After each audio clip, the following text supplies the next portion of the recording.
کہا جاتا ہے کہ قیامت سے پہلے ایک وقت ایسا آئے گا جب پوری دنیا میں ہر جگہ کفر کا تسلط ہو اور تمام زمین فتنہ و فساد سے بھر جائے گی اور لوگ عیش و عشرت میں گم ہو جائیں گے۔ یہ وہ زمانہ ہوگا جب لوگوں کی عمریں گھٹ جائیں گی، لوگ ایک دوسرے سے گتھم گتھا ہو جائیں گے اور ایک دوسرے کے قتل و خون کے پیاسے ہوں گے۔ اس وقت پوری دنیا پر عیسائیوں کا غلبہ ہوگا، ساری زمین کفرستان ہو جائے گی، صرف مکہ و مدینہ میں مسلمان ہوں گے اور وہیں پر اسلام ہوگا۔ لہٰذا اس وقت تمام اللہ کے ولی اپنے علاقوں کو چھوڑ کر مکہ شریف اور مدینہ شریف پہنچ جائیں گے۔ یاد رہے رمضان کا مہینہ ہوگا، ابدال طواف خانہ کعبہ میں مصروف ہوں گے، حضرت امام مہدی بھی وہاں ہوں گے اور اس وقت آپ کی عمر 40 ایئرز ہوگی، 40 سال آپ کی عمر ہو چکی ہوگی۔ اولیاء انہیں پہچانیں گے، پھر تمام لوگ ان کے ہاتھ پر بیعت کریں گے اور وہاں سے یہ سب کو اپنے ساتھ لے کر ملک شام کی طرف چلے جائیں گے۔ امام مہدی کے آنے کا ذکر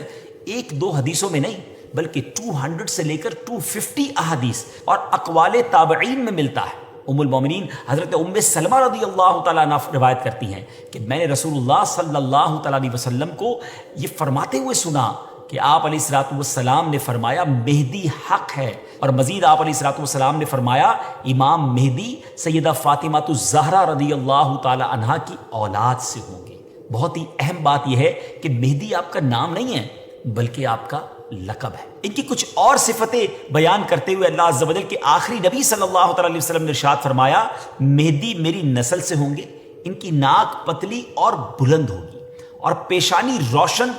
اور نورانی ہوگی اور ان کا رنگ جو ہے وہ عربیوں جیسا ہوگا، ان کے دائیں رخسار پر تل ہوگا اور آپ کی سیرت حضور علیہ الصلوۃ والسلام جیسی ہوگی۔ امام مہدی کے ظاہر ہونے سے پہلے دریائے فرات پہاڑ کی طرف سے پھٹ پڑے گا اور اس میں سے موجود سونا ظاہر ہونے لگے گا۔ ان کے آنے سے پہلے رمضان شریف کی پہلی تاریخ کو چاند گہن ہوگا اور اسی دن سیم ڈے دوپہر کے وقت سورج گہن ہوگا، اور ایسا گہن پہلے کبھی نہ ہوا ہوگا، اور 3 یا 7 راتیں مشرق یعنی ایسٹ کی طرف سے ایک بڑی آگ ظاہر ہوگی اور بہت بڑے بڑے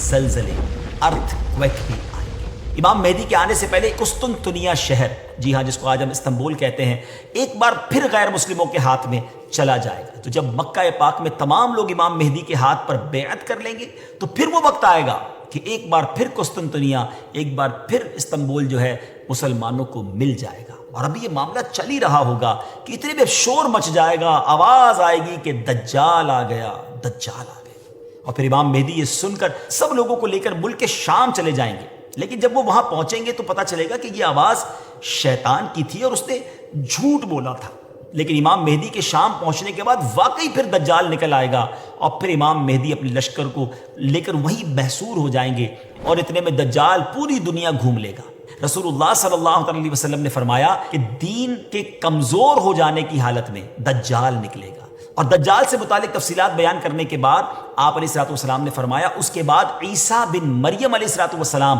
آسمان سے اتریں گے، پھر نماز فجر کے لیے اقامت ہوگی اور مسلمانوں کے امیر امام مہدی کہیں گے کہ اے روح اللہ امامت کے واسطے آگے تشریف لائیں۔ حضرت عیسیٰ علیہ الصلوۃ والسلام فرمائیں گے تمہارا امام ہی تمہیں نماز پڑھائے، تو اس وقت امام مہدی رضی اللہ تعالیٰ عنہ نماز کی امامت فرمائیں گے۔ جب لوگ نماز سے فارغ ہو جائیں گے تو مل کر حضرت عیسیٰ علیہ الصلوۃ والسلام کی قیادت میں دجال سے مقابلے کے لیے نکلیں گے۔ اب دجال کی حالت یہ ہوگی کہ وہ حضرت عیسیٰ علیہ الصلوۃ والسلام کی سانس کی خوشبو سے پگھلنا شروع ہو جائے گا، وہ بھاگے گا اور حضرت عیسیٰ علیہ الصلوۃ والسلام اس کا پیچھا فرمائیں گے اور باب لد کے پاس اس کی پیٹھ میں نیزہ ماریں گے اور اس سے وہ جہنم واصل ہوگا۔